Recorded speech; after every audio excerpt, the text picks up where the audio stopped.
haciendo relación nosotros a determinar, primero, cuánto nos va a incurrir en temas de erogaciones, salidas de dinero, la adquisición de materiales, de recursos que necesito para hacer un determinado proceso productivo. Y luego viene la agregación precisamente de los precios para poder definir cuánto es el margen que yo debo de tener en mi producto y de esa manera obtener una utilidad razonable. ¿Okay? El día de hoy nosotros vamos a aprender a través de estas técnicas de costeo cómo nosotros podemos aplicarlo en tres tipos de negocios, que son los negocios de tipo industrial, los negocios de tipo comercial y los negocios de tipo de servicio. ¿Okay?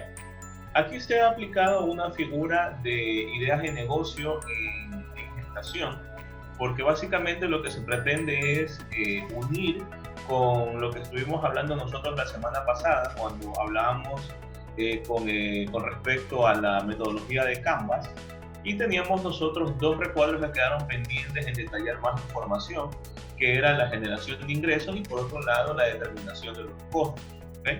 Entonces, lo que nos va a tomar un poquito más de tiempo es la parte de determinación de costos, porque como van a ver, la fijación de precios propiamente hablando va a depender de otros escenarios que yo puedo configurar y que son los que me van a llevar a mí para poder definir ese valor que debo de cobrar a mis clientes. ¿Okay?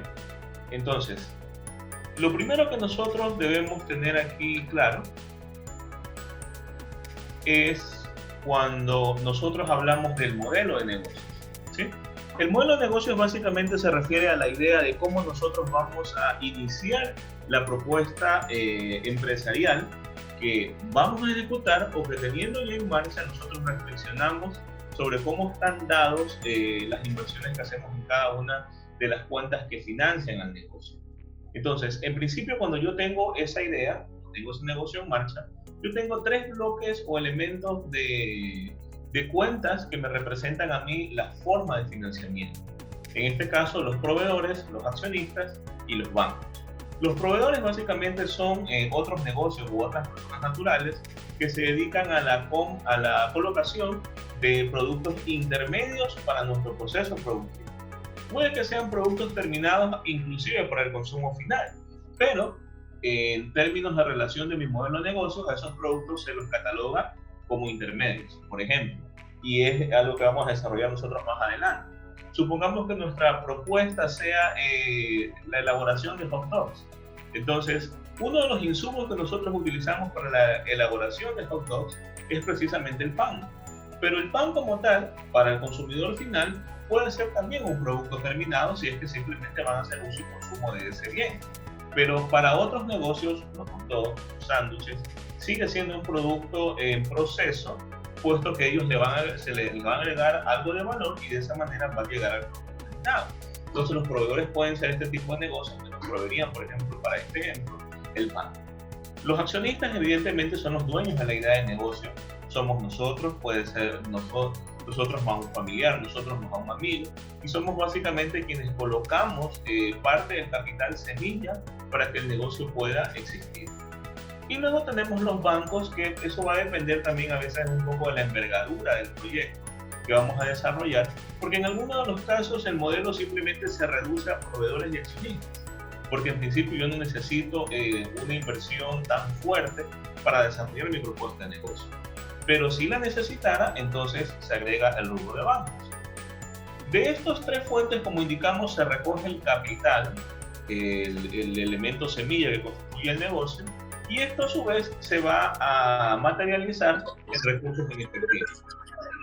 Estos recursos en efectivo son los que luego me sirven a mí para poder comprar activos operativos, en el caso de los bienes que yo voy a necesitar para la transformación de esos productos intermedios hacia el producto final, y por otro lado también me va a permitir a mí hacer la contratación de los otros elementos que yo necesito para poder echar a andar mi negocio.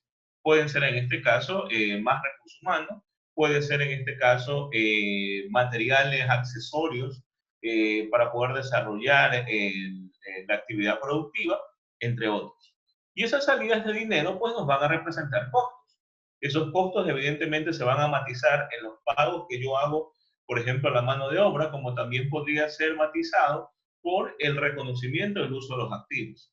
Recordemos que cuando nosotros hacemos una inversión inicial, nosotros tenemos activos que están directamente relacionados con el proceso de producción y hay otros activos que van a tener una función de ser el sostén del desarrollo de esos activos productivos. Por lo tanto, nosotros ahí tenemos un conglomerado de elementos que van desde el gasto al costo de los recursos que necesito para que el negocio pueda entrar a funcionar. Y de este uso de los activos, vamos nosotros a generar los productos y servicios que son los que vamos a nosotros a colocar dentro del mercado para luego venderlos. Y en este caso, la venta se puede dar por dos mecanismos. Puede ser venta contada, venta a crédito, o inclusive en algunos de los negocios puede haber un tercer mecanismo que es la mezcla de los dos.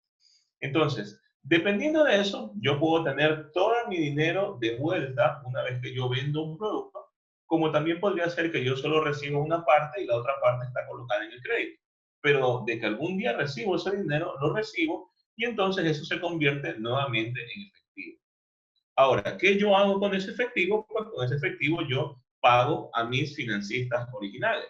Pago a los bancos si me dieron un crédito, pago a los proveedores porque me vendieron a crédito y evidentemente los accionistas también reciben su parte, porque evidentemente el objetivo de ellos de colocar dinero es precisamente para obtener un retorno en un momento dado. ¿Cuáles son básicamente los puntos más importantes en este modelo del cual nosotros estamos hablando? Es básicamente la interacción que existe entre cómo yo genero las ventas para poder cubrir los costos y gastos que he hecho en la parte de generación de activos y por otro lado, los mecanismos que yo tengo para hacer la devolución de los pagos. Si ustedes se dan cuenta, el flujo 4 con el 5 son básicamente la actividad principal del negocio. Un negocio necesita vender porque a partir de esa venta puede cubrir sus obligaciones. De lo contrario, caería en una situación en la cual podría ser un negocio líquido, pero no rentable, como podría ser un negocio rentable, pero no líquido. Y esos matices se ven, por ejemplo, en el esquema de Rosser, que es un profesor español, en el cual él propuso que cuando nosotros estamos estudiando los modelos de negocio, lo principal que nosotros debemos de tener en cuenta es el plazo que tienen los usos de recursos, es decir, la aplicación que yo doy de crédito a mis clientes, de tiempo en el cual yo tengo embodegado mis productos, versus lo que a mí me cuesta conseguir el dinero para poder tener esas aplicaciones. Entonces, en otras palabras, supongamos que yo a mis clientes les doy un plazo de crédito de 60 días, pero resulta que mis proveedores a mí me dan solo 30. Entonces, evidentemente, yo tengo una diferencia por ahí de 30 días que de alguna manera tengo que cubrir. Entonces, ese de alguna manera tengo que cubrirlo significa de que tengo que en este caso buscar por otro lado una línea de crédito para poder ser líquido o tengo en este caso que buscar líneas de crédito en el pasivo de largo plazo o en aportes extraordinarios de los accionistas para volver a tener liquidez en la organización. Por supuesto que si nosotros nos ponemos a pensar entre las fuentes de financiamiento que tiene un negocio, a medida que yo voy pidiendo recursos a personas que están en el largo plazo, como los bancos o los mismos accionistas, entonces esto va a terminar afectando la dinámica de recuperación de dinero. Entonces, por ello, si nosotros tenemos, si el plazo que nosotros tenemos del uso de recursos es mayor que el plazo de las fuentes de recursos, entonces vamos a caer en una situación de iliquidez. Y eso nos puede llevar a suspensión de pagos, como bien dice en el gráfico. Si es lo contrario, tenemos liquidez. Por ejemplo, en este entorno del COVID-19, básicamente lo que ocurrió es que la cadena de pagos paró. Entonces, como la cadena de pagos paró a raya, ahora se resulta que hay personas que necesitan recibir su dinero muy pronto, por ejemplo, los trabajadores, pero las empresas no vendieron o no estuvieron totalmente funcionales y generando el volumen de ventas normal. Entonces, esto hace que en esa divergencia de los plazos, los negocios se vuelvan ilíquidos y por eso vemos ahorita la situación de que a nivel general, pues se están implementando pues, mecanismos de calendarización de pagos, de diferimiento de pagos en el caso del sistema financiero, entre otros. Porque al final del día el problema de la liquidez es un problema del cual las empresas pueden salir, porque pueden salir de la situación de liquidez vía créditos, vía venta de activos, de capitalización, pero se puede tener recursos. El problema es cuando los negocios van por el lado de la solvencia, es decir, la parte de abajo. Si el uso de recursos, en lugar de darme a mí utilidades, me da pérdidas, puede llevar a mí a la quiebra. Entonces, esa es la dinámica que tenemos. En la parte de arriba, si somos ilíquidos, apenas suspendemos pagos, pero podemos retomar en algún momento la agilidad del negocio, porque lo que hay que hacer es colocar recursos para poder capitalizar el negocio. Si nos vamos por el otro lado, en lugar de poder tener un mecanismo de salida, si esa generación de pérdidas se vuelve estable en el tiempo, lo que va a ocurrir entonces es que el negocio tiene que pasar a su disolución y quiebra. Entonces eso es muy fundamental tener en cuenta cuando nosotros estamos haciendo la idea del negocio y por otro lado como también nosotros estamos determinando cómo lo vamos a cubrir. Porque después de todo, la venta, el precio de venta que yo determino para mis productos es precisamente la fuente de liquidez. Y entonces ese precio como tal debe ser lo suficientemente amplio como para poder cubrir mi estructura de costos y como para que pueda hacer también a su vez devolver la inversión inicial que yo estoy haciendo para desarrollar la idea de negocios. ¿Ok? Entonces tenemos nosotros, como ya hemos indicado al inicio de esta charla, que van a existir tres tipos de negocios en el sector productivo. ¿Sí? Estos tres tipos de negocios son el industrial, el comercial y el de servicios. Cuando nosotros hablamos de los negocios de tipo industriales, estos se refieren a aquellos que compran materias primas o compran productos intermedios y finalmente los transforman. Entonces ahí tenemos, por ejemplo, en la gráfica una embotelladora, pero puede ser cualquiera. Inclusive dentro de ese giro, cuando nosotros hablamos de industrial, básicamente nos referimos a las actividades productivas donde haya transformación. Es importante tener en cuenta que no necesariamente hablamos de una fábrica que produce de manera rotativa o que en este caso utiliza operarios, etcétera, etcétera. Cuando nosotros hablamos de los procesos industriales, hablamos netamente de la transformación. Entonces, pero claro, ese término más se aplica a este tipo de empresas que podemos tener en mente, embotelladores, lácteos, etcétera, etcétera. Pero también hay fabricación, por ejemplo, cuando nosotros hablamos de la venta, por ejemplo, de hamburguesas, cuando hablamos nosotros de la venta de hot dogs, cuando hablamos de la elaboración y preparación de comidas para el consumo final. Estamos hablando de que ahí hay un tema de transformación como tal. Y en ese tema de transformación nosotros tenemos que reconocer cuáles son esas partidas que están generando salida de dinero. Por otro lado, nosotros tenemos los negocios de corte comercial. Los negocios de corte comercial, en cambio, son aquellos que no hacen transformación. Ellos simplemente compran o productos terminados o productos intermedios y al final del día ellos ganan por el tema del proceso comercial. Es decir, el papel de tener un equipo de ventas, el papel de tener una fuerza de ventas para lograr de que los productos en este caso se coloquen en la mano del consumidor. ¿Ya? Y finalmente tenemos los negocios que son catalogados como servicios. Estos negocios que se catalogan como servicios son a su vez aquellos que se refieren a la prestación de alguna actividad de asesoramiento o de solución de conflictos o inconvenientes y que en la práctica ellos lo que hacen es demandar ciertos productos terminados, por ejemplo como hojas, como plumas, computadoras, etcétera, etcétera, pero que utilizan estos medios precisamente para poder generar la solución como tal. También podría haber una rama de servicios dentro de negocios, por ejemplo, comerciales o dentro de negocios industriales. Por ejemplo, en el caso de los negocios comerciales, puede haber una rama de servicios si es que teniendo yo una despensa, aprovechando este tema de la contingencia de que las personas no se están movilizando a comprar, yo genero, por ejemplo, una aplicación y a través de la aplicación yo mando a dejar los productos al lugar de donde vive la persona que me está pidiendo sus bienes. Entonces, ahí yo ya tengo un servicio dentro de un negocio comercial. puedo también tener yo un negocio, una actividad comercial dentro de un negocio industrial, si es que yo mismo me dedico a distribuir y vender mi producto terminado. Entonces, lo que yo quiero con esta reflexión llegar es que no necesariamente nosotros vamos a encontrar en la vida real negocios o actividades en las cuales puramente sean catalogados o como industriales o comerciales o solamente de servicios. Generalmente toda actividad productiva tiene un poco de algo.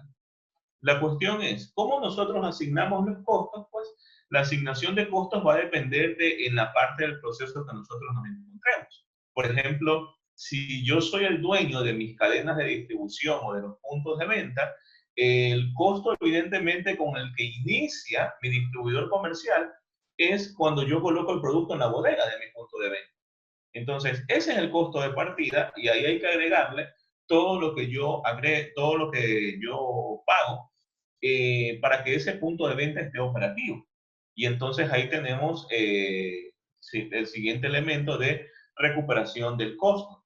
Si estoy a nivel de servicios, igualmente, supongamos que nosotros estamos vendiendo tecnología y resulta como es que nosotros también prestamos el servicio de reparación de computadoras, por ejemplo. Entonces, si prestamos el servicio de reparación de computadoras, la manera como yo determino el costo por esa actividad va a depender precisamente ahora ya no es del producto en sí, porque ya la computadora se compró. Lo que va a depender ahora es del tiempo que se va a emplear alguien que trabaja dentro del negocio, que posiblemente puede ser inclusive hasta una persona comercial, que tenga las habilidades para poder en este caso resolver las contingencias de un equipo que no funciona o que no se está moviendo, y entonces de esa manera poder determinar cuál es el valor que se debe pagar por esa actividad o ese producto como tal. ¿Okay? Entonces, eso es fundamental que tengamos en cuenta nosotros ahora cuando hacemos el análisis de las diferentes propiedades de negocio. El proceso productivo precisamente nos determina, nos sirve para que esta contabilidad de costos que nosotros vamos a utilizar para asignar el valor de inversión que tengo por cada producto, yo lo pueda clasificar, acumular, controlar y asignar. ¿Okay? Es muy importante estas cuatro funciones. La clasificación me permite también reconocer qué costos son aquellos que están directamente relacionados con el proceso productivo y son los que debo de controlar con mayor frecuencia, porque esos son la naturaleza en sí de mi giro de negocio, y a su vez qué costos no son tan importantes, y por el hecho de que no sean tan importantes no significa que no los voy a incluir en el precio del producto. Simplemente implica que yo no debo gastar mi tiempo y energía, porque simplemente en ese giro de actividad, por ejemplo, en ese giro, por ejemplo, del producto, de la actividad o del proceso, yo no voy a tener mayores ahorros si me concentro en la forma en algún proceso de control más adelante. Por ejemplo, pensemos un momento en estos puestos, en estos carritos que nos venden comida rápida, salchipapas, hamburguesas, hot dogs, etcétera, etcétera. ¿Ok? Usted puede apreciar de que cuando ya le entregan el producto, usted tiene frente a sus manos las botellas en las que están las salsas, las mayonesas, las mostazas, etcétera, etcétera. Pero ellos no es que están mirando, al menos de forma explícita, cuánta salsa usted le pone a su producto. A veces usted es libre de ponerle todo lo que pueda tener en la botella y no hay problema, ¿ya? Sin embargo, si hay otros elementos que de pronto al dueño del carrito le consideraría mucho controlar, por ejemplo, la carne de la hamburguesa. Porque evidentemente yo no puedo coger y venderle a mi consumidor final pan con vegetales sin el filete de carne. Entonces, me es más útil controlar la carne a controlar a mi cliente cuánta salsa le pone. Por supuesto, esto que estamos haciendo aquí no es que es aplicable para todo negocio, porque vuelta si tú vas a un McDonald's, a un KFC, a un Burger King, tú lo que tienes son las salsas en doyback. No te dan el tarrito para que tú puedas poner lo que a ti se te ocurra. ¿Okay? Entonces, es fundamental tener en cuenta eso de que no para todos los negocios, la forma como se controla el uso desgaste de los elementos de producción es la misma. Cada quien le va a atribuir una escala mayor dependiendo de qué es lo que le interesa controlar. Entonces, clasificación con control. Acumulación y asignación. Cuando nosotros hablamos de acumulación, se refiere básicamente es a qué valores del proceso de costeo yo tengo en este caso que agregarlos y recuperarlos luego de todo un proceso de transformación. Es decir, son aquellas innovaciones que yo no recupero cuando vendo un producto, sino cuando vendo todo mi lote de producción. Entonces, por ejemplo, cuando hablamos nosotros de una bebida gaseosa, la bebida gaseosa evidentemente se compone de una tapa, de una botella, una etiqueta y el líquido. Esos son los atributos directamente corporables al producto. Luego tenemos un operador que está en la máquina, que dedica tiempo a hacer labores de control y bueno, ese también es un elemento que le podemos nosotros cargar. Pero ¿qué pasa con la energía eléctrica? ¿Qué pasa, por ejemplo, de pronto con la depreciación de la instalación donde se encuentra la planta? ¿Qué pasa con la seguridad? ¿Qué pasa, por ejemplo, con los sueldos administrativos? Con los sueldos del gerente de producción, el cual no se paga por cada botella, sino porque haga control en todo el proceso productivo.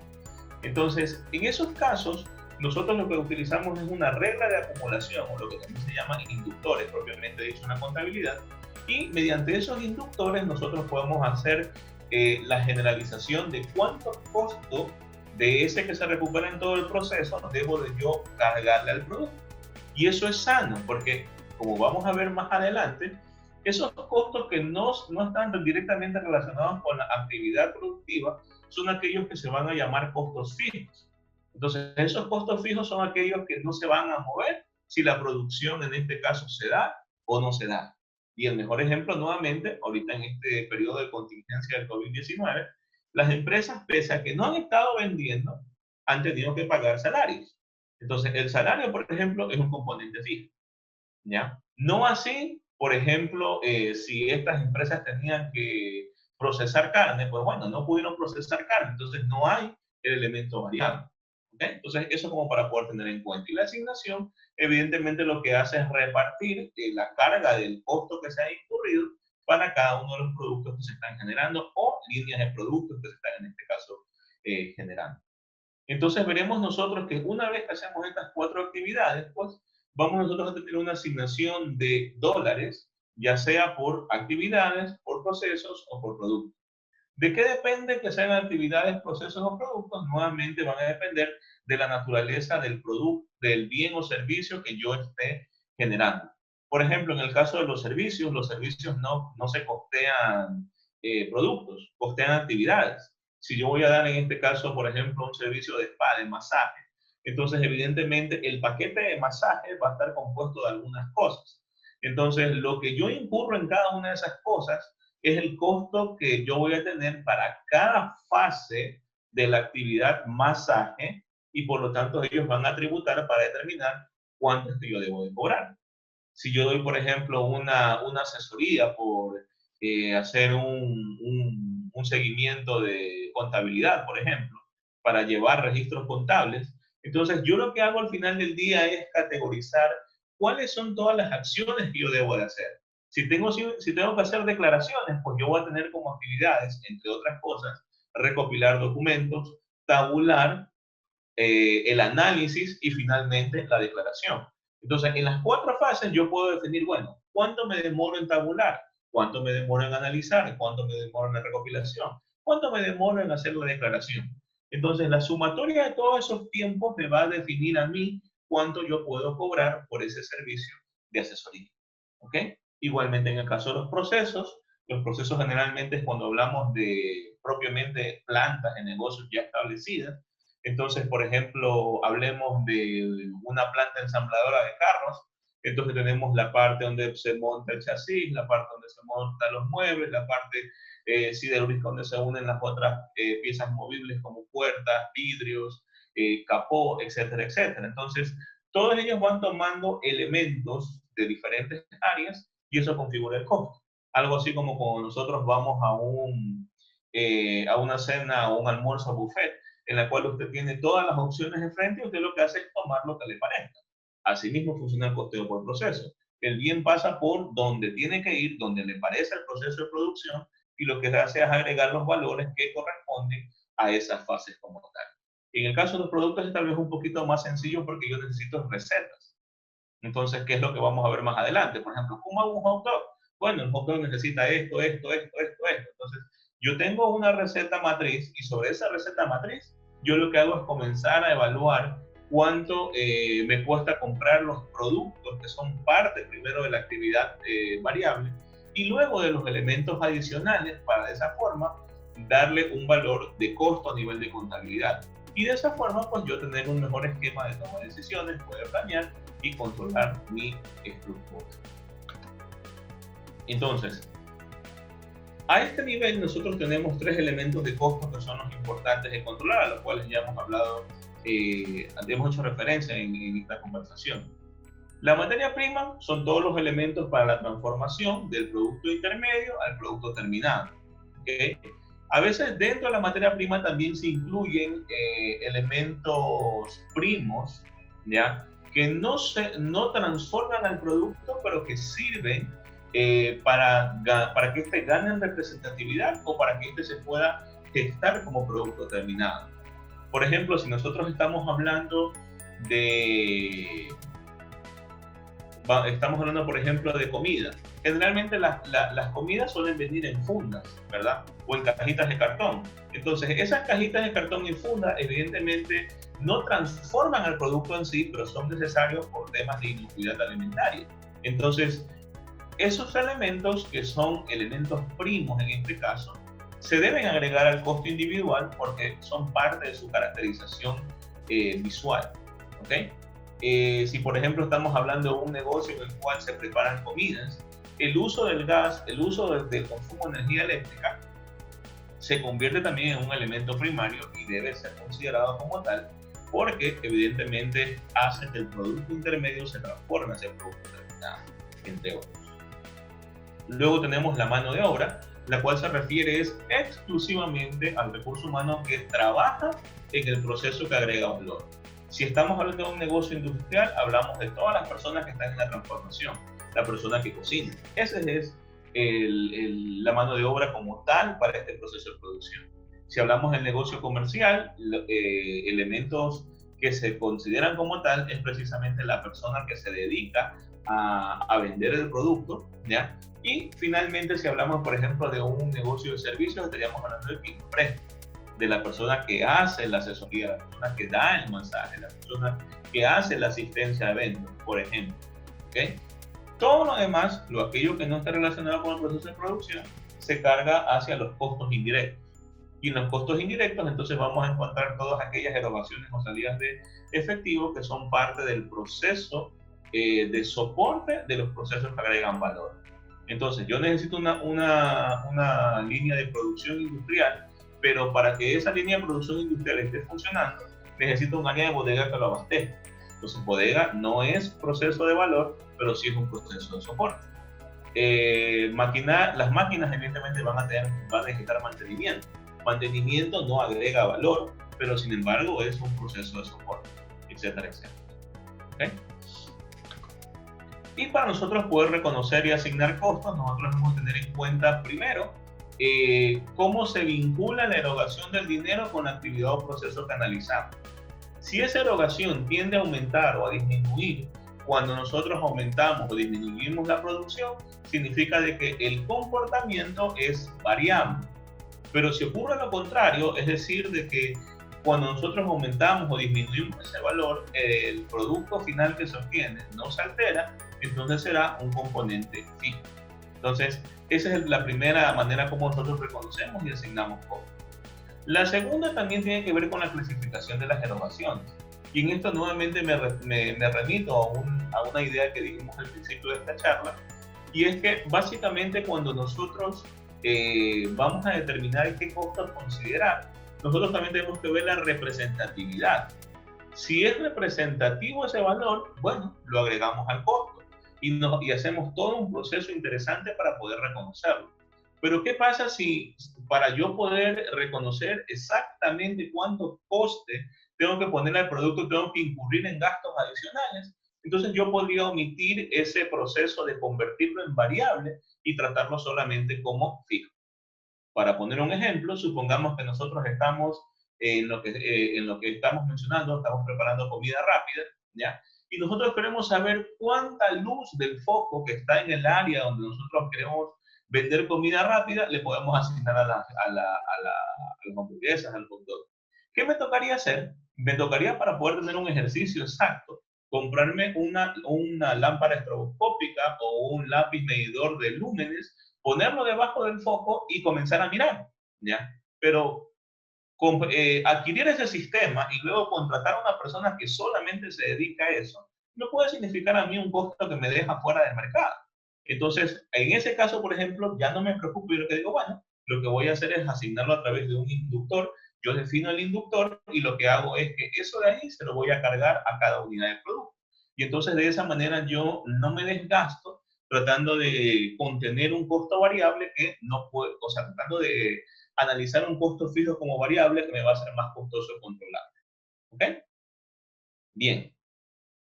Y entonces, de ahí nosotros tenemos que tener en cuenta que cuando reconocemos y asignamos costos, algunos elementos van a influir en ella, por ejemplo, el grado de controlabilidad, lo que estábamos diciendo ahorita. Los variables siempre se controlan a corto plazo y ese es el principal instrumento de mejora cuando nosotros queremos ser más competitivos. Los costos fijos, en cambio, son de largo plazo porque es la capacidad instalada del negocio. Generalmente nosotros cuando atribuimos una nueva empresa o diseñamos una nueva empresa, soñamos en grande. Entonces, a veces es necesario que ese soñar en grande nosotros lo achiquemos un poquito porque el costo fijo se nos puede comer toda la utilidad que nos genera el costo variable, ¿sí? Entonces, eso tiene que ver con la relación con capacidad de actividad. Yo tengo que conocer a qué, en lo que me voy a dedicar, qué hace el resto. Y si el mercado no está pagando por hacer algo diferenciado, yo no tengo por qué volcarme a hacer eso diferenciado. Tengo que tratar de mantenerme en base a las ideas que el mercado está captando en este momento. ¿Ok? De la regulación, del cambio del costo, la característica del costo total y la característica del costo por unidad, pues ya hemos hablado en los espacios anteriores, en los cuales hemos mencionado precisamente que tienen que haber mecanismos de decisión administrativa para poder determinar cómo yo evalúo al uno, cómo evalúo al otro, y a su vez también el nivel de relación que tienen con las escalas de producción. ¿Okay? Vamos a costear entonces. Vamos ahora sí a poner manos a la obra con nuestra propuesta. Y supongamos que nosotros lo que vamos a hacer, vamos a vender es sabrosos hot dogs que ustedes ven ahí en la imagen. Así tal cual. El pan, las papitas, las salsitas. ¿Aquí no hay canción o qué? Y ya. ¿Perdón? Bueno, tío. ¿Ya? Ok. Entonces, a continuación... It was just a girl.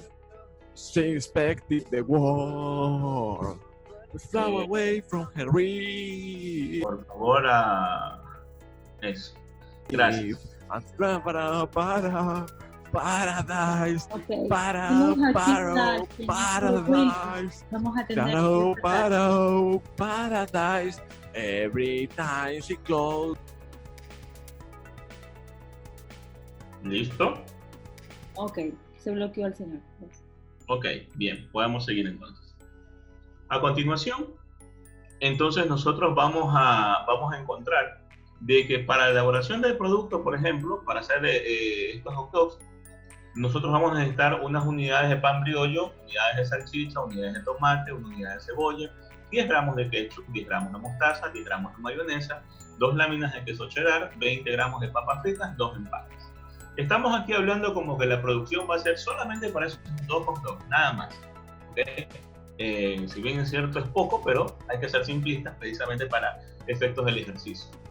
Esto que nosotros tenemos en la primera parte se refiere única y exclusivamente a las características corpóreas del producto, nada más.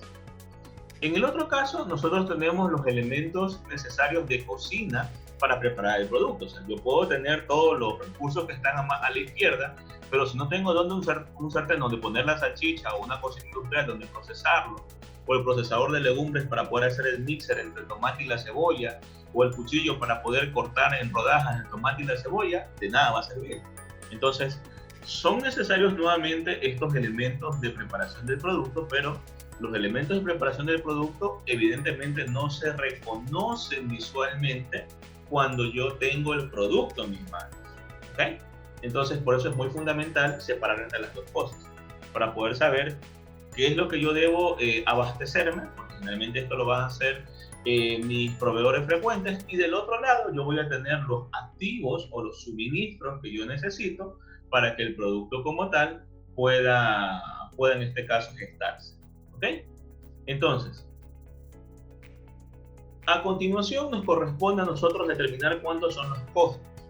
Y ojo que a veces es muy importante que nosotros tengamos una métrica en la cual reconozcamos cómo se vende el producto que nosotros necesitamos para efectos de adquisición. Porque, por ejemplo, yo no puedo comprar salchichas individuales. El paquete de salchichas viene en 6 unidades, que es lo que hemos puesto ahí. Yo no puedo comprar a un proveedor 10 gramos de salsas.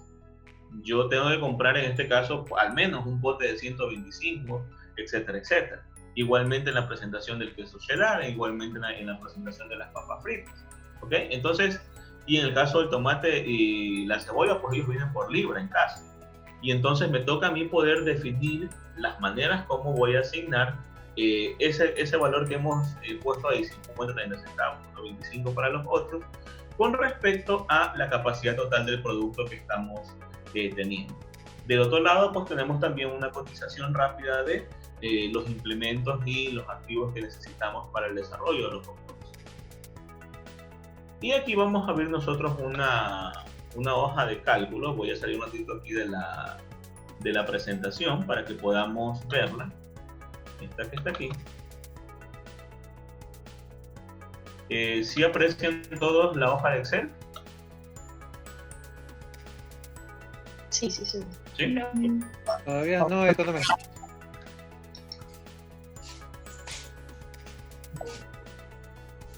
¿Ya la pueden ver ahora sí todos? Tenemos la presentación. Ya, a ver, déjenme ver.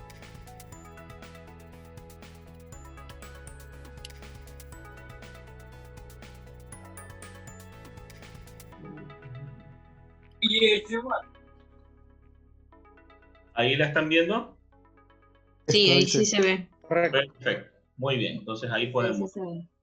Ahí podemos. Bien, entonces, nótese que aquí tenemos establecido los valores en términos unitarios de la receta. Un pan briollo, una salchicha, un tomate, una cebolla, 10 gramos, 28 gramos que es el peso de una rodaja de queso cheddar, 10 gramos para las papas fritas y un empaque.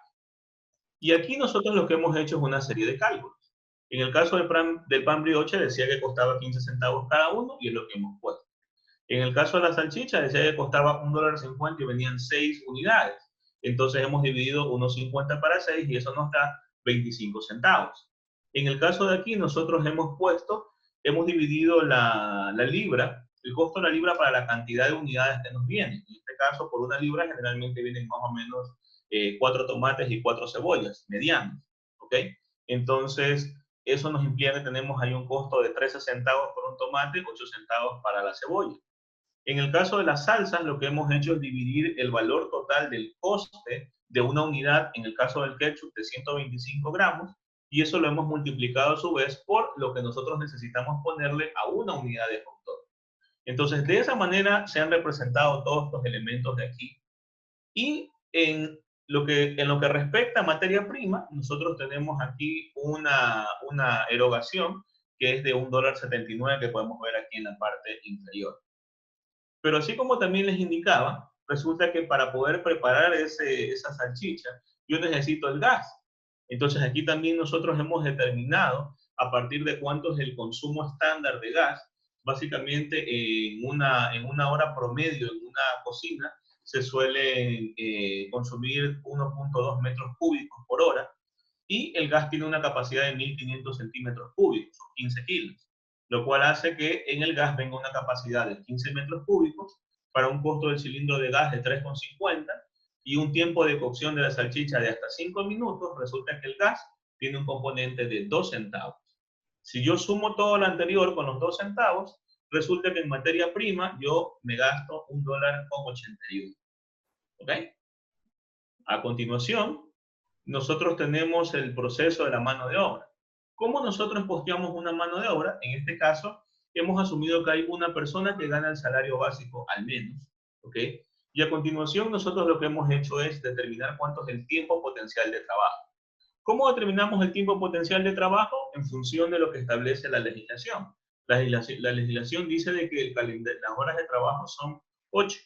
Entonces, en principio, 8 horas multiplicado por 22 días, que es la cantidad de días posibles laborables que tiene un mes de lunes a viernes, multiplicado por 60 minutos que tiene cada hora, resulta que el tiempo potencial es de 10.560. Algunos teóricos sugieren restarle ocio, es decir, un componente teórico en el cual se dice de que generalmente el 20% de nuestro tiempo trabajado es ocio. ¿Y qué hay en ese 20%? Las veces que vamos al baño, las veces que nos ponemos a conversar, o las veces en las que simplemente nos echamos a pensar en cualquier cosa. ¿Ok? Entonces, si nosotros hacemos esta situación de aquí, de restar el tiempo de ocio, resulta que el tiempo real de trabajo será de 8.448 minutos para esta persona. Entonces, ¿qué es lo que yo tomo? ¿Cuánto le toma a esta persona preparar un hot dog? 10 minutos. Y resulta que el costo por minuto de esta persona es de 5 centavos. Entonces, luego yo determino cuánto es el costo completo, multiplicando esos 5 centavos. Realmente es algo redondeado, porque es 4 centavos 7 que sale. Entonces, si multiplicamos esto por 10, nos va a resaltar un costo de mano de obra en la preparación de hot dog de 47 centavos. ¿Ok?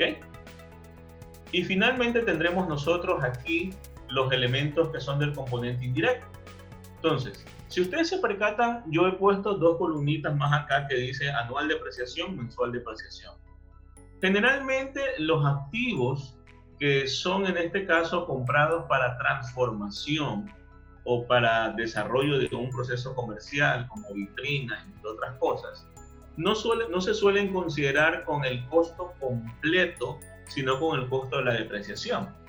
La razón es porque esos activos yo los pienso comprar para una larga vida. Entonces sería muy injusto si yo al proyecto le cargo todo el precio del activo en este momento. Aparte, que yo también tengo que tener en cuenta que, suponiendo que la venta de hot dogs no me vaya bien, yo ese mismo activo lo puedo vender. Entonces puedo de esa manera salir de ese monto y no me voy a quedar con ese activo acumulado. Por último lo chatarrizo y lo vendo si sale como chatarra. Pero el asunto es que yo no debería ser injusto en cargarle todo el costo de ese componente. Entonces aquí solamente le estamos cargando el componente mensual de la depreciación. Las cocinas y los procesadores, como son en este caso equipos de larga duración, se deprecian a 10 años.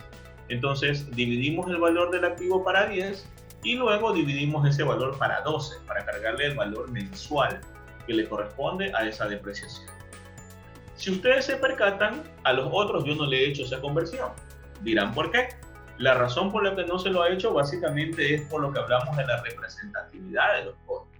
Un sartén mediano que me cuesta $15, supongamos que lo quisiéramos depreciar. Entonces decimos 15 años dividido para 5, que es el tema de la escala de implementos, y a su vez lo divido para 12. Estamos hablando que son 25 centavos. Entonces es un monto que no representa mayor salida, o me resultaría a mí muy desgastante ver si en efecto el sartén se desgasta 25 centavos cada vez que yo hago un hot dog. Entonces, en un mes, por supuesto. Entonces, es muy desgastante. Entonces, en este caso, los que no tienen ese rubro aquí, básicamente se los ha considerado acá dentro de los costos de activos en modo soporte. Como ustedes se pueden dar cuenta, están todos los valores que no tienen el anual y el mensual de depreciación, y donde corresponden esos activos se ha sumado la columna que se encuentra a la derecha. Entonces eso nos da que para el mes de análisis nosotros tenemos una sumatoria de indirectos de 101,83. Ahora, ¿cómo estos 101,83 yo lo distribuyo para un solo hot dog? Entonces ahí viene el papel del inductor. Generalmente los inductores los construye quien va a hacer la contabilidad en función de lo que considera más pertinente evaluar o medir. Una manera como se suele hacer es a través de la comparación entre el tiempo que me toma hacer la actividad que agrega valor y dividirlo a su vez para el tiempo total que puede trabajar esta persona. sea en escala real o sea en escala potencial. Eso ya depende de mí, cómo yo quiero determinar eso. Entonces, en este caso nosotros hemos dividido el que la preparación de cada hot dog toma 10 minutos y en tiempo real el que se encuentra por acá arriba. Entonces eso nos ha dado una tasa en decimales que está ahí, y lo que nosotros hacemos para poder determinar cuánto de esto le asigno a un hot dog es multiplicar estos dos valores, y eso me lleva a mí al valor de 12 centavos. Y si yo sumo todo lo anterior, en este caso 1.81 con 0.47 y con 0.12, resulta que vamos a tener un costo total para ese hot dog de $2.41, solo en términos de costo. Y en este caso, pues, evidentemente, sobre ese valor, yo luego me tocaría a mí determinar el margen de utilidad que voy a definir para definir un precio. ¿Ok? Bien. Vamos a regresar de nuevo para acá a la presentación. ¿Estamos todos viendo la presentación?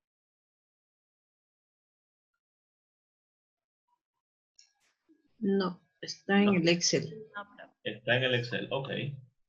Vamos a ver.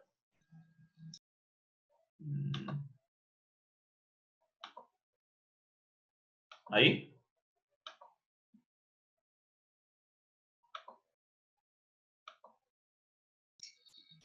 No, sigue el Excel. Ok. Ahí sí, ahí está. ¿Ya aquí estamos? Correcto. Sí, ahí sí. Perfecto. Ok. Entonces, ahí nosotros tenemos el costeo del producto si nosotros lo hacemos por nuestra cuenta propia. Tengamos en cuenta que aquí básicamente es la situación como cuando nosotros queremos hacer la presentación del producto, supóngase que la vamos a vender por Facebook, por Instagram, por nuestros contactos de WhatsApp. No hay locales. Ojo, aquí no tengo en ninguna parte considerado locales ni nada por el respecto. Estamos recién nosotros tratando de pisar en caliente para ver cómo nos va con la venta de hot dog.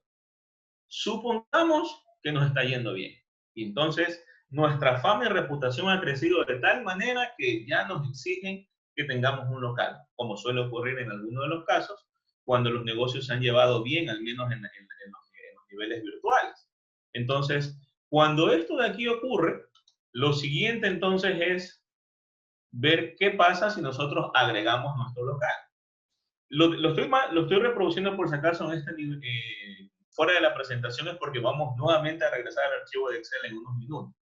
Entonces, solamente para poder presentar qué es lo adicional. Entonces, en lo adicional nosotros tendríamos aquí los costos como costos del local, el alquiler, la energía eléctrica, el agua potable, las adecuaciones, los permisos, el permiso del municipal, cuerpo de bomberos, y adicionalmente estamos suponiendo que necesitamos una persona adicional que atienda el local, al cual se le va a pagar también un sueldo base de $400. Entonces, cuando hacemos esta inclusión, entonces, si nos vamos por aquí, vamos a regresar al costeo, a nuestra hoja de costeo. ¿Ok? ¿Estamos en la hoja de costeo? Sí. Sí, ya Perfecto. Entonces, aquí en la práctica no se mueve nada de lo primero. Sigue habiendo la misma materia prima que nos costaba 1.81. ¿Ok? Sigue habiendo en este caso el tema de la transformación de 0.47, quien está preparando. Lo que cambia es en la parte de acá, en la parte final. Porque a más de estos activos de soporte, yo ahora voy a tener un alquiler de local, energía eléctrica, agua potable, la persona que atiende el local. Y entonces todo esto adicional me representa un sobrecosto sobre los 101,83 que tenía anteriormente, de 1.201,83. ¿Ok? Y ahí, nuevamente yo saco el inductor tal cual como lo hicimos anteriormente, y ahora resulta que todos los componentes indirectos tienen un sobrecargo de 1,42, lo contrario a lo que teníamos anteriormente, que era de 12 centavos. Entonces, si sumamos los tres elementos de costo, resulta que ahora tendríamos una erogación de $3.71 solo en términos de costo. Entonces, por eso es que cuando nosotros vamos al cine, el hot dog cuesta tanto.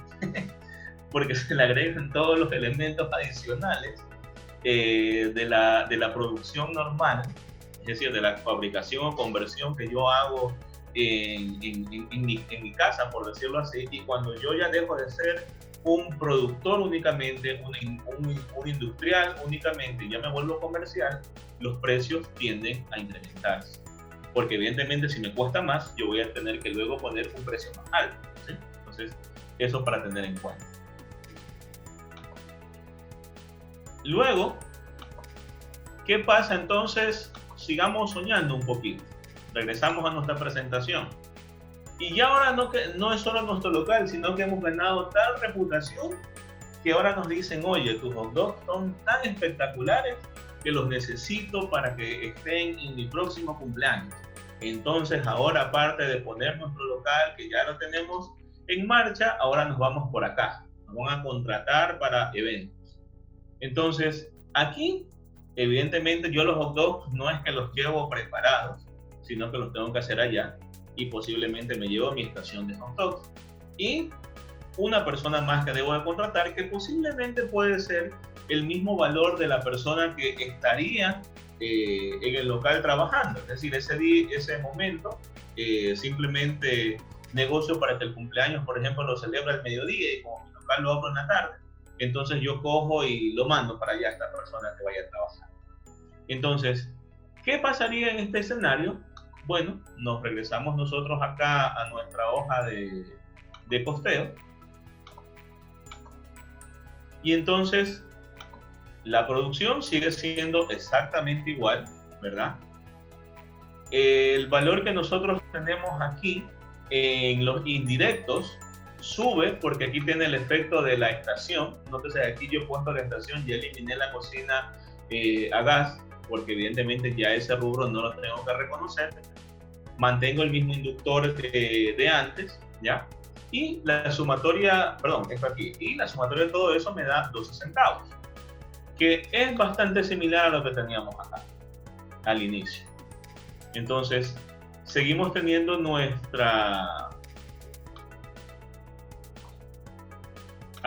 seguimos teniendo nosotros del lado de los servicios, seguimos teniendo el valor relacionado con el servidor, pero aquí, a diferencia de costear al servidor en función de cuánto se demora haciendo los hot dogs en el local, yo lo que hago es costearlo en función del tiempo que lo voy a alquilar. En este caso, lo alquilo a esta persona por 4 horas, ¿ya?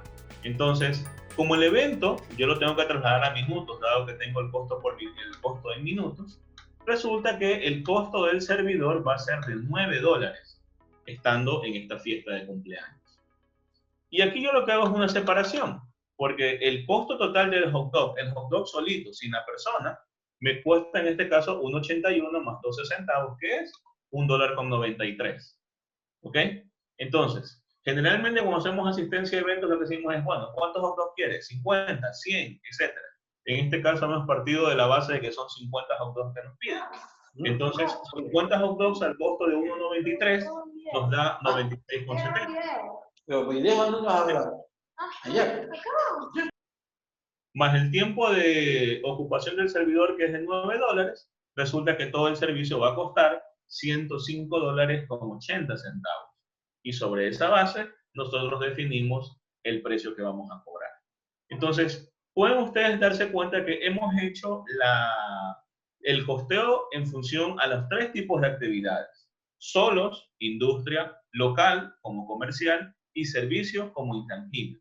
Y en la práctica la fuente de costo va siempre a ser diferente, porque evidentemente son procesos o actividades que se van a diferenciar y en las cuales yo tengo que cargar nuevas erogaciones para el reconocimiento de cada caso.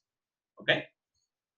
Bien, entonces, una vez que nosotros hemos visto esta parte del costo, estamos listos para ir a nuestra parte final, en la cual nosotros nos referimos al componente de los precios.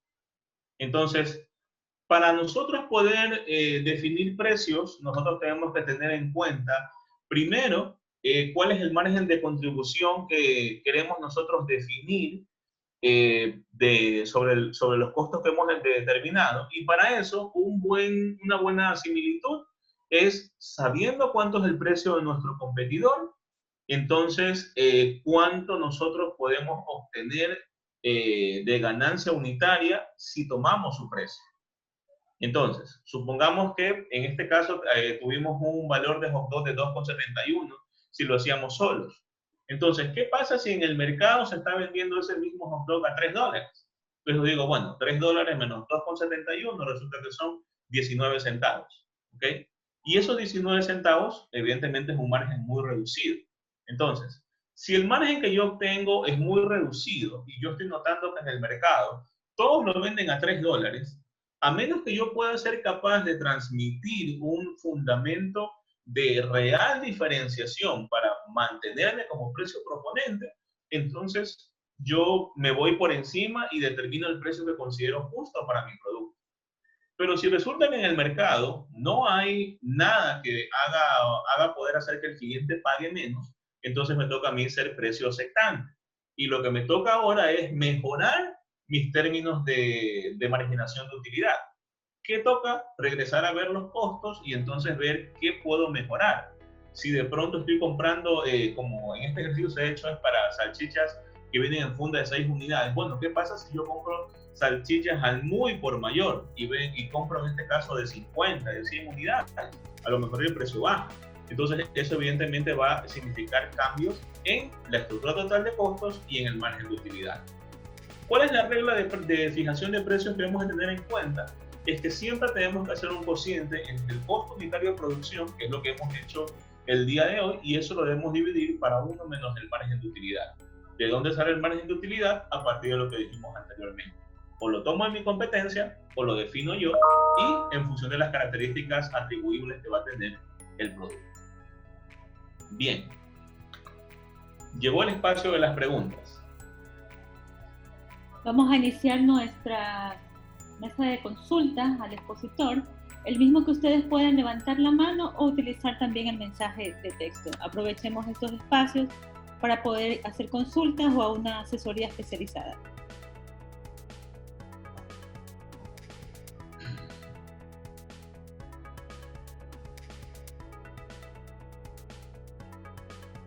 Por interno nos felicitan y sí, la información se les va a enviar a todos aquellos que se han inscrito, la presentación y el certificado. Si no alcanzaste a inscribirte, por favor puedes hacerlo en el enlace que tenemos en el chat. Robert Moncada, ¿usted desea hacer alguna consulta? Sí, ¿cómo están? Muy buenas tardes. Economista, Sí. dentro de un mercado competitivo, donde nuestros productos únicamente los comercializamos, no los producimos, no los fabricamos, y el margen de utilidad no es muy alto. Una buena estrategia sería transmitir confianza al consumidor final. Lo he pensado de esa manera y nada, darle un poco más de realce al producto. ¿O usted piensa que debe plantear otro tipo de estrategia?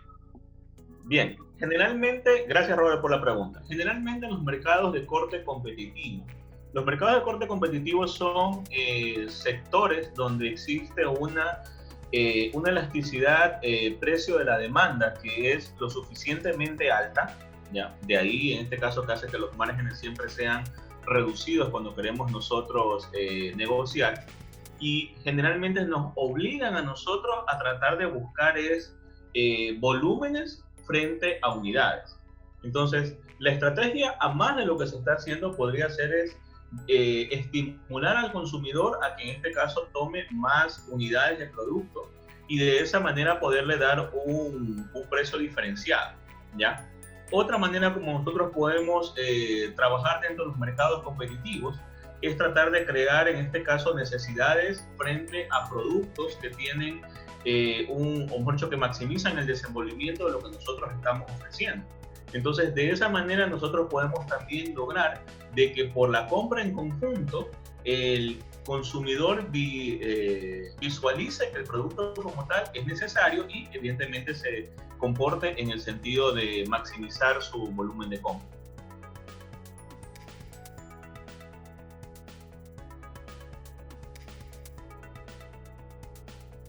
No sé si con eso contesté su pregunta. Gracias. Listo. Por mensaje tenemos algunas inquietudes. Dice, muy buenas tardes, ¿los costos por pago de tarjetas deberían de incluirse en la misma forma? ¿Y cómo se consideran las comisiones por referidos y comisión por ventas? Juan nos hace la consulta. Bien, en el caso de las tarjetas de crédito, eso se debe incluir dentro del precio. De hecho, cuando nosotros, o en este caso cuando las empresas venden y aceptan el uso de tarjetas de débito o tarjetas de crédito, siempre cobran un recargo, ¿ya? Y eso es justo, porque al final del día son negocios que no están orientados para tener una carga de iliquidez alta y por lo tanto entonces debe haber esa diferenciación como tal. En el tratamiento de las comisiones, pues el tratamiento de las comisiones es similar al tema de los precios, al tema de los sueldos, perdón. Entonces nosotros tenemos que incluir ese componente variable sobre el costo de la mano de obra y de esa forma hacer una mejor determinación del precio. Muy bien, nos contesta, excelente presentación, me despejaron todas las dudas. Bien, el teletrabajo y las nuevas tecnologías que se han desarrollado por el COVID, ¿ayudarán que el precio de nuestro producto o servicio se reduzca? Claro, en efecto, pero habría que ver también en qué tipo de negocio nosotros estamos operando, porque evidentemente hay actividades en las cuales directamente el hecho de teletrabajar va a influir en un precio más bajo. Hay otros en los cuales esta ganancia no se va a ver sobre el proceso que agrega valor. Por eso es fundamental que nosotros tengamos claro cuál es el proceso que agrega valor y en qué naturaleza de negocio nos encontramos. Entonces, por ejemplo, en el tema de los intangibles, en los servicios, la telemática evidentemente que va a abonar para un precio más bajo, pero en temas, por ejemplo, como la comercialización, como la industrialización propiamente dicha, no es mucho lo que se va a sentir, porque la telemática va a estar más ligada para los procesos de soporte. Ok, nos dice que sí, despejaron sus dudas. Mercedes Yepes, muy buenas tardes. Si deseo comprar bolos a un valor de 75 centavos, ¿qué medidas debo tomar para ver si el precio me conviene venderlo? Ya, entonces en este caso nosotros tenemos un costo de iniciación de 75 centavos. ¿Ya? Lo que nosotros deberíamos considerar, si vamos a poner en nuestra casa como punto de distribución, considerar el componente de energía eléctrica. Si bien es cierto, la refrigeradora va a seguir trabajando, tenga o no tenga los bolos, podríamos nosotros considerar un efecto incremental de la energía eléctrica. De pronto yo considero, por ejemplo, si los bolos van a utilizar el 10% del congelador o de la capacidad de la refrigeradora, entonces yo solamente asigno el 10% del costo de la energía eléctrica del uso de la refrigeradora. Entonces, en efecto práctico, si eso representaría 5 centavos más, significaría que el costo total sería de 80 centavos y a mí me tocaría, por ejemplo, determinar si ese mismo bolo se está vendiendo, por ejemplo, ahora lo que habíamos dicho al final, se está vendiendo en $1 en otras casas, en otros domicilios, entonces yo solo podría tomar de referencia. Pero si de pronto no tengo esa indicación, entonces me toca a mí ir calibrando el precio. Yo podría en este caso empezar, dado que es un producto de alta demanda, empezar en este caso con precios bajos. Si me cuesta 80, en este caso ponerlo a 90 centavos, por ejemplo, y de esa manera ir midiendo cómo va respondiendo el mercado frente al precio que estoy estableciendo. Muy bien, nos da un like, está de acuerdo. José Luis Granda, le activamos el micrófono. Bien. Economista, compañeros, buenas tardes. Una preguntita, economista. Sí. En esta situación del COVID-19, muchas pymes han quebrado, pero han tenido unas nuevas ideas de emprendimiento para reactivarse. Uh-huh. ¿Qué pasaría si no tengo competencia? ¿Cuál sería, aparte de los tipos de costos, si no tengo competencia, ¿qué pasaría? Por ejemplo, ¿cómo yo investigaría si no tengo competencia? O sea, ¿cómo yo fijaría un precio a mi producto final? Aparte de la materia prima, que de la clase que nos dio anteriormente, ¿qué se omitiría o qué se aumentaría? Ya, perfecto. En el caso de que yo no tenga competencia, lo que yo debo primero analizar es el nicho de mercado al cual yo me voy a orientar. ¿Okay? Si el nicho de mercado es un segmento el cual tiene poder adquisitivo, ¿verdad? Entonces, para ese caso en particular, yo puedo entrar, dependiendo del tipo de producto, puedo entrar con el margen que yo determine previamente. O sea, tomado en este caso de mi experiencia previa o tomado de lo que yo como accionista esperaría ganar en este nuevo negocio que estoy haciendo. ¿Qué es lo que nos dice el promedio en el mercado? Por ejemplo, cuando nosotros estamos hablando de servicios, generalmente en servicios el precio de venta siempre es del 100%, no hay menos de eso. O sea, yo lo que hago es reorientar tal vez alguna parte de mi costo para bajar en algo, pero si por ejemplo inicialmente yo decía, bueno, voy a cobrar a mí, en mi análisis que hemos hecho, me cuesta $100, entonces yo digo, te cobro 200. Entonces si me dicen muy caro, entonces yo digo, bueno, vamos a ver si puedo hacer alguna calibración. Entonces ahora resulta que yo veo que es 75, yo digo es 150, entonces el doble, 100%. Siempre se hace eso en el tema de servicios. En el tema, por ejemplo, comercial, la marginación comercial generalmente siempre tiene una fijación de utilidad que va entre el 25 al 45% en mercados que tienen algún tipo de naturaleza competitiva o que tienen en este caso alguna tendencia de concentración, como por ejemplo el mercado de electrodomésticos, ¿ya? Fuera de esos mercados, generalmente lo que ocurre es que si yo tengo poder de mercado, yo me llevo a marginar hasta el 70%. Y en el tema industrial depende también de qué tipo de industria sea. En las industrias alimenticias generalmente la marginación está entre el 20 al 30%. No hay la posibilidad en este tipo de negocios de actuar mucho con poder de mercado, porque los alimentos son productos que tienen un alto nivel de sustitución y por lo tanto eso hace que no sea posible marginarme más de ello. Lo que sí debo tomar en cuenta es que si me meto, por ejemplo, a un tema de industria alimenticia, lo fundamental es ver también el tema de diferenciación, porque en la práctica la manera como yo comunico diferenciación, además de las características corpóreas del producto, son aquellas que tienen que ver con las prestaciones adicionales que yo doy, servicio, asesoría, reparación, etc.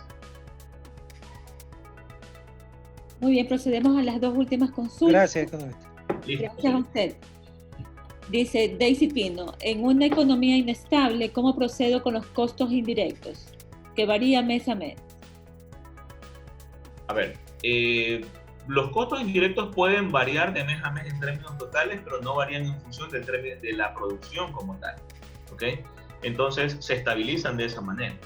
Entonces, lo que yo podría hacer, si considero que hay demasiada inestabilidad, es mejorar el inductor con el que yo estoy trabajando.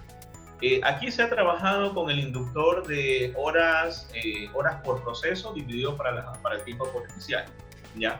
Es el más usual debido a que el que suele ser determinado por negocios ya en marcha es aquel que tiene que ver con la capacidad instalada. Y muchos negocios no tienen esa historia de la capacidad instalada. Entonces, no podría yo irme por ese lado, pero tendría que buscar un mejor inductor que me pueda representar y absorber ese efecto de variación.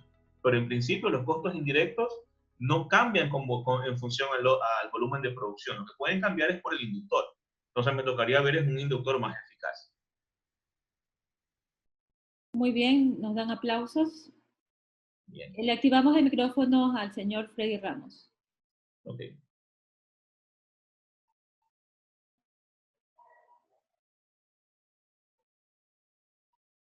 Le escuchamos, Freddy.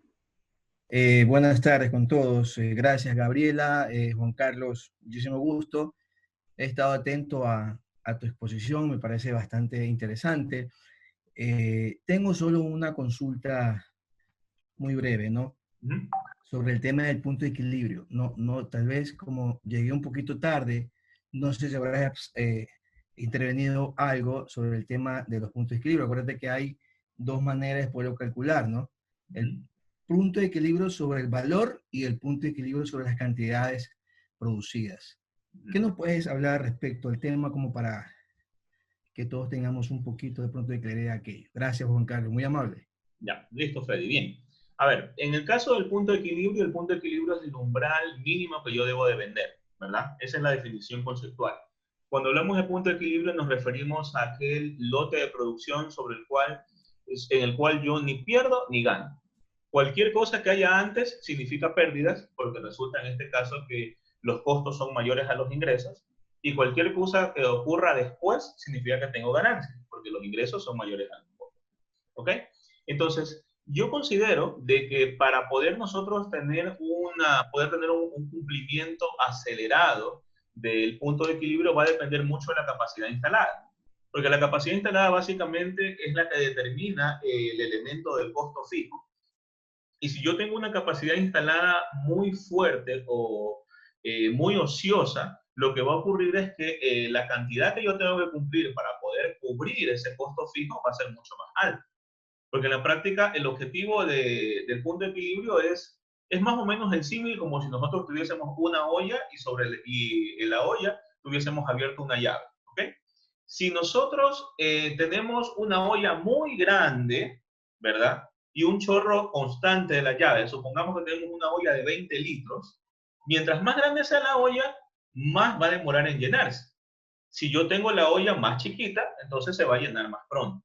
¿Cómo puedo hacer que la olla sea más chiquita? Ir en este caso en unas fases iniciales,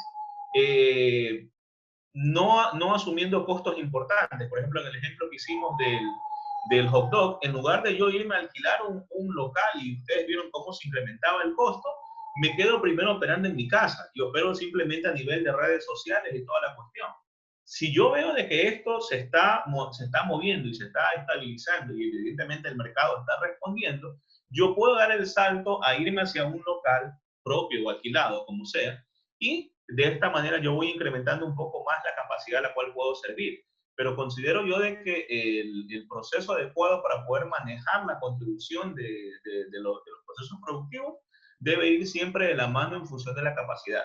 Ni soñar mucho, pero tampoco ser poco, ni tampoco en este caso hacer algo que sea tan reducido que no puedas de pronto capturar las oportunidades de mercado que se vayan a dar.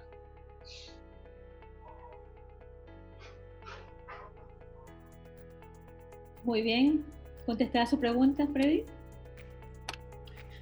Sí, muy claro. No, yo estaba analizando muy bien el tema, apreciando mucho la ampliación de Juan Carlos, un poco el tema de la venta, por supuesto, ¿no? En el tema de cantidades es muy importante porque la fórmula lo dice claramente respecto al punto de equilibrio en cantidades, ¿no? Y lo importante cuando uno arranca en este tiempo tan difícil y de emprendimiento, es importantísimo medir el tema del costo. Entonces, solo quería aportar nada más y agradecerte, Juan Carlos, por la ampliación y tener muy claro que el manejo del costo fijo es fundamental porque la fórmula del punto de equilibrio, ambas, tanto para valores como para cantidades, están basadas sobre el costo fijo. Muchas gracias, Juan Carlos. Muy amable, Gabriela. Gracias.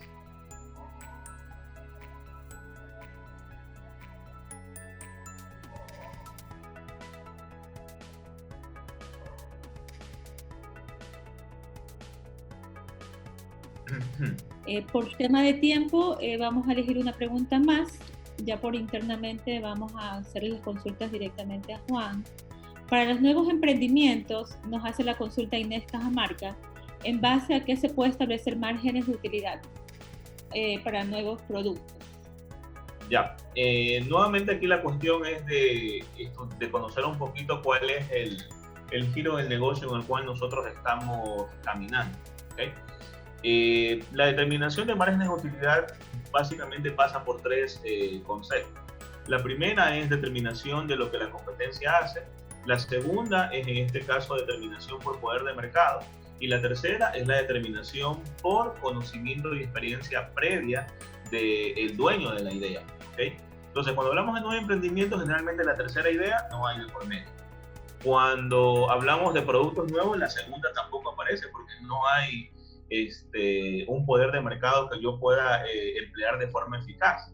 Entonces, puedo yo ver es lo que la competencia hace en función a productos relacionados o en función a la actividad económica en la cual yo voy a insertar el producto. Entonces, de pronto puede ser que el bien que yo quiero introducir no se está comercializando tal cual como yo lo estoy ideando. Es posible. Pero si de pronto estamos hablando nosotros de que ese producto se inserta en una línea de, vamos a decir, comercialización de congelados, entonces por ahí yo ya tengo una señal de cómo se comporta esa línea de actividad, y que pese al congelado que yo voy a introducir, no sea pescado, sea fruta, por ejemplo, o cualquier otra cosa, entonces yo por ahí puedo tener ya una señal que me indique a mí qué está pasando en esa línea, y en función de eso yo poder determinar el valor que voy a cobrar. Pero es básicamente un tema de ensayo y error a veces cuando nosotros hacemos la determinación del precio. O sea, tenemos que ser muy claros en ese sentido de que la forma como yo defino la utilidad no queda tan clara, porque esta es susceptible básicamente de verse influenciada por las estructuras de mercado sobre las cuales yo quiero operar. Okay, muy bien, nos felicitan por interno. Agradecemos a todos nuestros participantes, a la audiencia por estar en esta plataforma junto a nosotros. Recordemos que la Escuela Kaizen Coach siempre tiene el propósito de poder educar a la comunidad gratuitamente en diferentes temas que permita siempre su desarrollo personal y empresarial. Para aquellos que desean la presentación y su certificado de asistencia, recordemos que está nuestro enlace, nuestras inscripciones, y automáticamente le enviaremos por correo su certificado. Gracias también, Juan, por tu valioso aporte, conocimiento que siempre nos estás entregando a todos nosotros. Bien, gracias a ti, Gabriela, también, gracias a todos por la oportunidad. Nos vemos en una próxima. Gracias. Muchas gracias. Gracias. Muy amables, gracias. Gracias, profe. Muchas gracias. Muchas gracias. Gracias. Gracias. Muchas gracias, profe. Pues sí. Gracias a ustedes.